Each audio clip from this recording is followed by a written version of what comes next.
More and more black pilots were proving their ability to fly, but the U.S. military would still not let them fly for their country.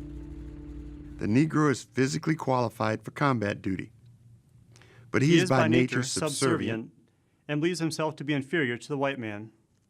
He has not the initiative and resourcefulness of the white man.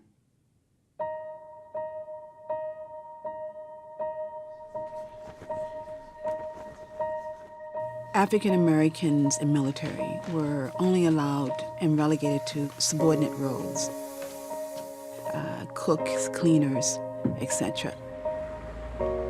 But just before the outbreak of the U.S. entry into World War II, you have blacks who are saying, wait a minute, and we want to fly, we want to participate.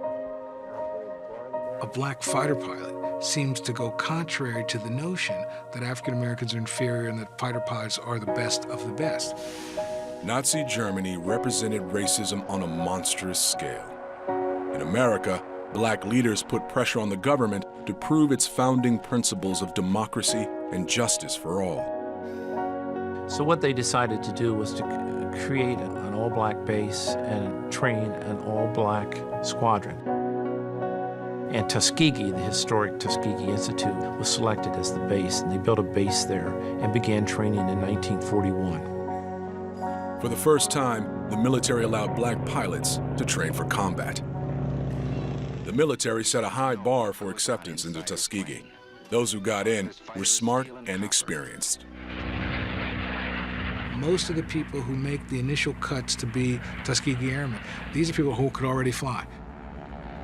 So those who got their wings were skilled pilots ready for combat. But not everyone thought they were ready. They said it was an experiment and later learned that they fully expected it to fail. So we were putting our best foot forward. For years they trained, but did not deploy. Finally, with black leaders continuing to pressure the military, the Tuskegee Airmen were sent to Europe as bomber escorts in 1943. By the end of the war, the Tuskegee Airmen had proven their mettle. They were disciplined, accomplished pilots.